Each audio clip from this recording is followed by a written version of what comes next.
Great to see everybody today. It's really good to have a press conference today. What a great night at Tiger Stadium. I want to thank all the fans from the Tiger Walk all the way to the end of the stadium. What a great night for our 15 seniors. They did a tremendous job of sending them off the right way. I said this before, I do believe our fans were the difference in our season this year. Getting to play Florida at home, getting to play Auburn at home, those guys were the difference in some tight ball games, and I really, really appreciate our fans in Tiger Stadium on Saturday night. Defense had our best night, 6 sacks, 169 total yards, 2 for 13 on third down, and forced them to punt on the first 7 possessions. We wanted to start fast. I told Coach Arena this morning, I thought it was his best job all year.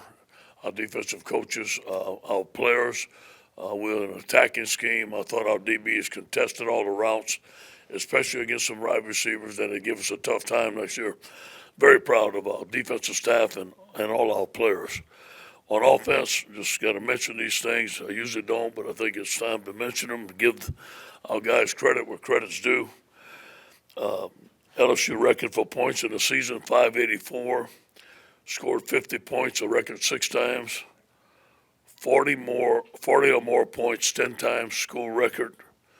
Joe said the SEC passing record, tied for passing TDs.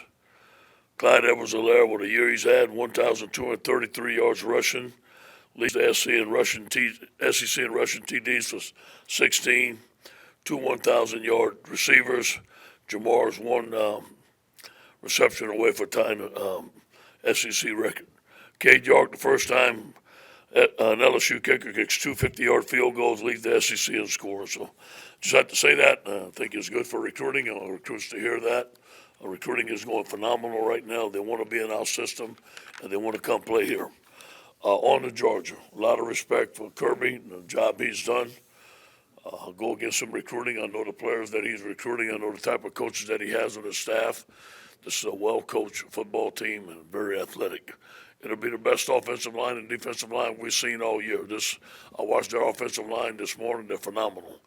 There's 3 guys on there, probably 4, that'll be top draft choices. All 5 of them will play in the NFL. They multiple on offense. They're averaging 33 points a game, 200 on the ground, 220 passing. Jake Fromm's an excellent quarterback. We all know about him. DeAndre Swift, one of the best tailbacks in America. Big wide receivers and a great offensive line. A very, very good system, very physical football team. Again, on defense, by far the best defense we've seen. 10 points per game. They're basically out of 4-3, some 3-4. Only giving up 257 a game.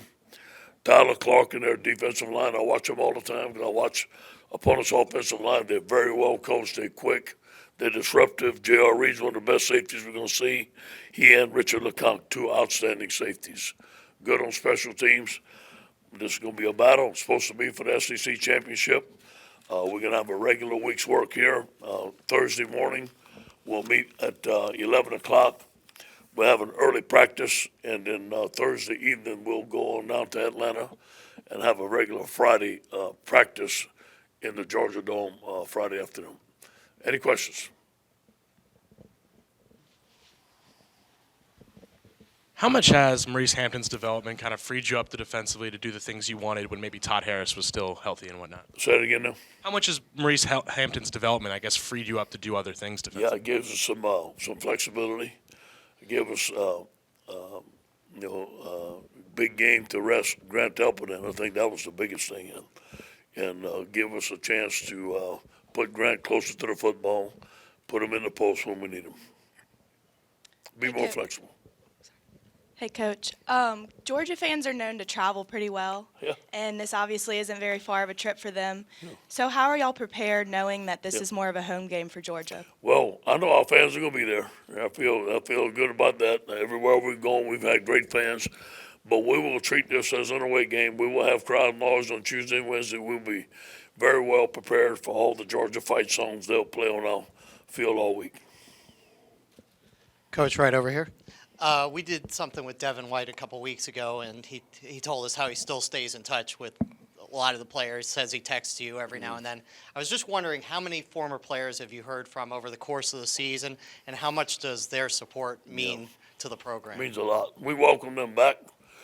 I don't know how many guys were at the Tiger Walk, but it was unbelievable. It was the biggest group of ex-players we had at the Tiger Walk this Saturday. Devin White texts me every once in a while. So Davis White comes by. Duke Riley comes by. Darius is coming by. Leonard's always here. It means a lot to get all these guys back. And we on every Tuesday, we show a highlight film of our guys in the NFL or what they're doing in the NFL on every Tuesday. So we honor those guys and we keep in touch with them. We tell them they're a Tiger for life, and we mean it. Coach, down here, right? Who taught Damone Clark that bull rush that he pulled Saturday? Got to give it to Billy Johnson. Billy Johnson has taken our guys and really has increased our pass rush knowledge. And I think Coach Johnson, you can see the difference in Coach Johnson's techniques coming time and time again. I give him the credit. Yeah, you touched on recruiting earlier. There have been times over the years, some coaches have grumbled about how this game, makes it hard to. It comes at a time when recruiting is so. Yeah. You're in a crucial part now. Now you have the early signing period, it's even more crucial. Obviously, this is what you aspire to be in the championship game. But does it make it difficult? Just talk about where it falls on the calendar in such a crucial time for recruiting. Yeah, it's crunch time. Obviously, I'm glad that we did a lot of work ahead of time, and we've had a majority of our guys that are going to sign. Have already visited, which helps us. Now, we will not be in many home visits. There may be 1 or 2 home visits if we have to this week. I just made my schedule for next week. I'm going to be in 20. I'm going to see 20 players, and that's in 1 week. So it does put a little crunch on you. We got to get it done, but it's a good problem to have. Ed, are you confident that no matter what happens Saturday, that you are in the playoff? No, I ain't even thinking about it. We're not buying into that at all. We got to win. I don't know if we got to win to get in the playoffs or not. That's not. I'm not even talking about that. Our goal is to beat Georgia and win the SEC, and then let's see what happens. So that's not coming into play. We're not talking about that, and we're not even considering it right now. Coach, Burrow said after the game that one of the things about this team is that, he wasn't a starter for 3 years at Ohio State. Clyde was too short, and he mentioned that you were fired. Did you bring up your story to your team for motivation at one point, or? No, I think they know it. I think a lot of you have written about it a lot, so I think they know it is very well documented. You know what I'm saying? And no, but I think that guys read that. We don't talk about that. And but you know what? He mentioned that, and he mentioned that to someone, and I think it brings up a good point.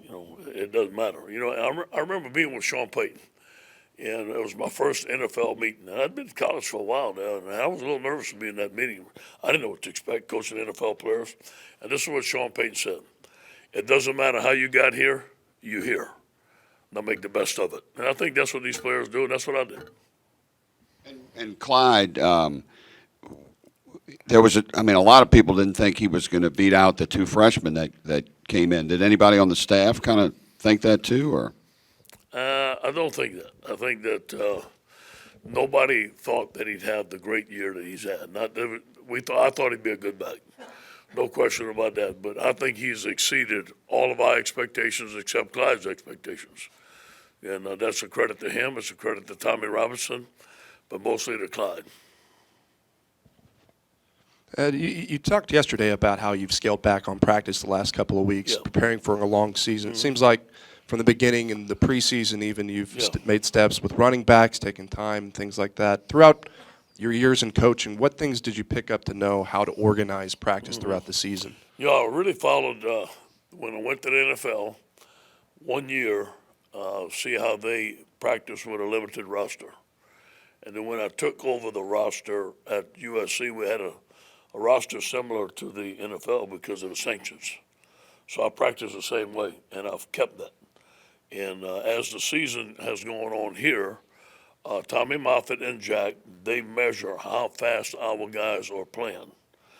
And when we're start to slow down, that they tell me when we're slowing down, so I start to cut back on practice. And it may be a drill or so, it may be a couple of minutes, but every week we scale down back on practice, and we had 5 groups playing at 20 miles an hour, which is the highest we played all season last year. So those methods work. They give me the information. I make the decision how much we scale back, and it's worked for us. Has that been something new this year throughout that you've learned through like your time here? Yeah, I think that it's been like that for 3 years, but I've scaled back more this year than we ever have, especially the hitting. Thank you. Ed, what are some of the specifics that you saw on tape that changed defensively from this game to the previous ones, trends, maybe specific plays that you saw corrected as opposed to breakdowns in other games? You talking about our last game? Yes. Yeah, I think the pressure on the quarterback. Obviously, we had some 4-man rushes, but they were disguises. They did a good job of disguising everything. I thought Kellen Chasson and Rashard Lawrence had their best game. I thought we didn't let Kellen Mond set his feet. There was no time where he could set his feet. And I thought we had some tight coverage. We played a lot of man coverage. We played a lot of match coverage. Our guys were all over their DBs and they contested balls. I think starting fast, 7 times we made them punt, made a difference in the ball game. I think it was all about the pressure on the quarterback. And being a native son, I'm sure you have a special appreciation for what this game means to people here. What have you sensed from the fans that it means to them going back to Atlanta? Yeah, they fired up, obviously, and that's what they want. LSU wants a winner, and being an SEC championship means a lot. This is my first one, so a lot of people have been telling me about it. I'm sure it's going to be a great game, but you know what? Today's Tell the Truth Monday. We're going to take it one day at a time. This is not too big for our football team. Our team can handle this. Our coaching staff can handle this. It's going to be about beating Georgia. We're not going to get all the stuff outside and make it too big of a game than it already is. And if I could follow with a totally different question, Burrow's impact both in the short term and long term on this program. How do you see that? Yeah, I do believe, and I said it before, he's one of the most important recruits in LSU history in my mind. Now, I'm not one to say that. And there's other guys that have been great here. Kevin Falk, Burt Jones, you name them all. I'm just saying he's one of the most important. And the reason why he was able to change LSU's offense from a pro-style offense to a spread, and hopefully is here to stay. So I think that the things that he's done, not to say that we couldn't do it another quarterback, but he was the perfect quarterback at the perfect time for us to get into the spread offense. In front on your left here. You mentioned Fromm and your respect for him. Kind of a two-part question. I'm interested in what in particular you like about him, but also why do you think he's been under 50% in each of his last 4 games, completion-wise? Yeah. Well, I don't know that much about him. I watched 3 or 4 games, and what I'm saying is we're not done evaluating. It's going to take the whole week. So I can't tell you why he's thrown under 50% yet. I can't tell you that. I do know this. He's a winner. I think he's a fantastic young man. He's a leader, and they believe in him at Georgia, and he's won a lot of games. And, so that tells you a lot about a quarterback. Hey, Coach, up here on your right, there's so much talk about the college football playoff, obviously, and where the top 4 or 6 teams stand. The way this season has gone, how has that best served your team for the road ahead, not just this weekend, but the possibility of playing in the Final Four later this month? Yeah. We don't talk about it, and that has not been talked about yet in our meeting. Now, do they read it? Yes. Do I know about it? Yes. You can see it on TV and all that, but, we control our own destiny. And we got to win every game to get to where we want to go. And so far we've done that. Now the next step is beating Georgia, which is a mighty, mighty big task, as we know that. Now, whatever happens in this game, hopefully it's a win. After the win, we're going to look at what they tell us to go, whatever it may be. We're going to prepare for that next game, and we're going to go after it. If there's a next game, we're going to prepare for that next one, and we're going to go after it. That's been our mindset the whole season. Hey, Coach, right here. I guess kind of as a secondary, how do you prepare for a Georgia receiving core that will probably be without its 2 top receivers, at least for the first half? Well, we're going. Obviously they've recruited very well, and just like us, we talk about next man up, and I'm sure they have some guys chomping at the bits to play in a big game like this, and they're very well coached, and they'll play well. So we'll look at the projected starters. We'll look at the games that they play. and we'll evaluate them just like everybody else. Coach, on your right up here, how much easier after 12 games is recruiting players on offense when they've seen it as opposed to in the offseason selling an idea to them? It's pretty good. I really, especially the quarterback position. We're able to attract some of the top quarterbacks in the country right now. They're really interested. Tight ends, I don't have to tell them that we are going to throw the ball. They see it, we're going to throw the football. Obviously, receivers, we've gotten a lot of attention from receivers all over the country. Top running backs, it's just made a world of difference to see it on TV. Every time you turn on the TV, they're talking about LSU's offense. So that has helped. You've said before that you think Joe Burrow won over the team at last year's Georgia game. I mean, what was it about that game that you think did that? To be the quarterback with stature at LSU, in my opinion, it's my opinion only, you have to win a big game. And that was a big game. I think they were the number 2 team in the country. And he proved to his team that he can win that game. And obviously, he beat Alabama this year in 12 games. So he's been backing up what he's been saying. Hey, Coach, I want to ask you just a couple things about coaching. Earlier this year, you said these are the 3 things I really do well, like recruit, motivate, defensive line. Is it part of the evolution of a coach to put your ego in check and realize you can't do it all and that you have to delegate and other people have to do their jobs? Yeah, when you get your first job, you want everything to be right. You want everything to be perfect. And I remember I couldn't sleep at Ole Miss. I couldn't go home. I mean, I just didn't want to let the job alone. But, you can't do it. There's no way. And you look at other people and say, well, they not do it like we did it over here, and that doesn't work. And then I realized that I got to be able to be the CEO, organize everything, be the boss, hold everybody accountable, but also do my part, and then let them do their job. And I want to work atmosphere that everybody wants to come to work. Everybody wants to have a chance to be successful, and I think we've done that. And you've coached this year against Tom Herman and Jimbo Fisher. You won both of those games, and you didn't beat your chest about that. Do you think in years past you would have maybe been a little more about that? Or Probably so. Coach O, right up here in the middle. You talked about Coach Payton, and in the past, he's always talked about when assistant coaches have been wanted by other teams, that means they're doing something right. Obviously, you have a hot coach right now. In between, I know this week is SEC championship game. You're focused on that. But from in between that and the recruiting, is there a time where you're going to sit down with Coach Brady and kind of map out what the future looks like for him at LSU, since there's a lot of programs that are probably going to be wanting to speak with him? We'll step ahead. I think we're in good shape. Joe's, you want that. You want that with a lot of your assistants. You want them to have a lot of success and go on, but we're going to compete. And we have a plan in place, and I think we're in good shape. Coach, in that binder that you put together when you got this job, at what year did it say that you would be in the SEC championship game? Are you ahead of schedule, behind schedule, right on schedule? What did it say in that little book? First of all, I got to be honest, Big Ed. Derek and Austin made that binder. I don't know what the hell was in there, man. But it looked good, I'll tell you that. But I do believe that any coach at LSU, the third year is a big year, and we knew that. Now, I didn't know we're going to go to the SEC championship, but I know after the third year you got to prove where your program's going. And I think I told you that at the beginning of the year. I felt that this team could do it. That was the best Tell the Truth Monday ever right there. Well, that was a good Tell the Truth Monday. Are you fearful that Georgia's best game isn't on tape yet? It seems like they've been relying on their defense, to stay and win games. They're going to play their best, man. This is their third time here in a row, and they're going to be hungry. They well coached. We beat them last year, so they got a little chip on their shoulder, you know what I'm saying?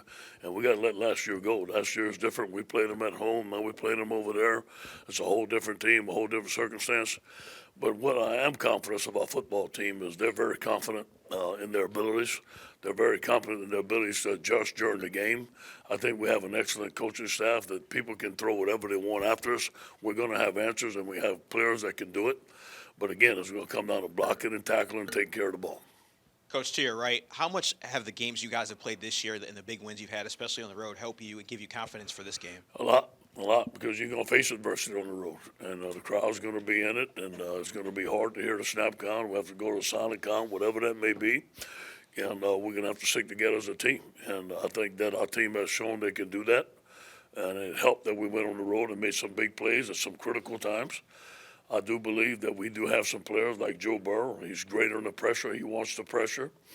We got some receivers that feel that they can make the play under pressure, so we should be in good shape. In the last recent games with Jamar Chase, have you seen a wide receiver do that much production in that amount of time? No, I'll be honest with you. He's been phenomenal. So has Justin and Terrence. If he wouldn't got hurt, be the same. Jamar is a special talent, and not only is he fast, but he's very strong. And I was talking to somebody today. He's very, very competitive. And one-on-one, he loves to win the one-on-one matchup. And he's physical, and he works hard, and he catches everything through it. He's got big hands, a route runner. I think he's a phenomenal player. And you mentioned the one-on-ones. I mean, what about him fundamentally allows him to get so open? Strong. He's so strong with his hands. You know, Tommy Moffitt told me this summer, you can put as much weight in the weight room as you want on that guy, and he's going to move it. He is very strong and very talented. Coach, to your right, Georgia's defense is holding teams to just 71 rushing yards per game. What have you seen on tape from their defensive line, why they've been so successful against the rush? You know, I watched them a lot, and I recruited every one of those guys. First of all, they're NFL players. They play with low pad level. They play a 3-4. They play very, very good technique when they play the 3-4. They play the 4-3, and they bring that number 99 in that weighs about 330 pounds. I'm sure that's a light day for him. And he knocks everybody back and lets those linebackers run. I think the thing that when you watch the Georgia Bulldogs, and this has been ever since I've been watching football, they get 11 helmets to the football. Man, they fly to the football, they tackle well in space, and they're very physical. Yeah, Ed, right here. You've been given a lot of credit for changing the offense, having the guts to change the offense like you did.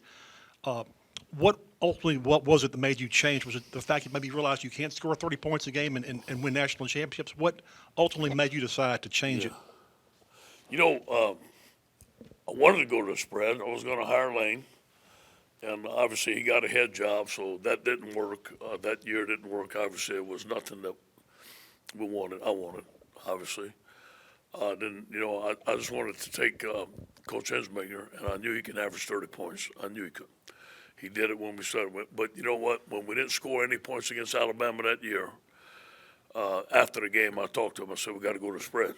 And I said, let's talk about it after the season. So he and I talked about it. He totally agreed with it. And here's what I asked him. I said, listen, we're going to bring in somebody. Are you willing to put in the spread and listen to let him teach us the spread? He goes, yes, I am. Steve Ensminger wants the best for LSU. I think that he'll go down in one of the best team members of a staff that you can ever ask for. And so we did it, and they did it, and we found Joe, and we knew some people that knew Joe. Kevin Rogers knew Joe, Pete Carmichael, Sean Payton, Mickey Loomis. Everybody recommended him and said, this is an up-and-coming star. Greg McMahon helped me with that, and lo and behold, it happened. Coach, down here on your right, you mentioned Joe Burrow playing under pressure earlier. How he kind of rises to the moment. You've coached a ton of great players in your career. Is that something that some guys just naturally have? Like, how does that come about? Yep. Joe has the it factor. He has it. You know, he walks on the field, he has it. He wants the ball in his hand, he wants to make the play. I think that's a combination of smarts, it's a combination of grits, it's a combination of being prepared and being an excellent athlete. I mean, that guy can move with his feet, and we don't even use him half as much as we can running the football. I think that all those combined, and Joe's very confident. He's very smart. He knows the offense. He calls the protections. He's smart enough he can call the plays. He has a great relationship with his receivers. They can break routes. They can break plays. So all those things combined gives him. It's like playing in the backyard to him. Just like when we used to play like backyard and the kids. He has confidence they can make a play. You mentioned the demeanor of this team. Saturday you talked about no drama on this club. Is this as close to a professional style football team that you've been a part of? It's close, and it's what we wanted. Guys taking care of their business, guys coming to work early, doing their work, practicing hard, going home, resting. I couldn't ask more for leadership. I couldn't ask more of a leadership team than we have right now. Thank you, guys. Go Tigers.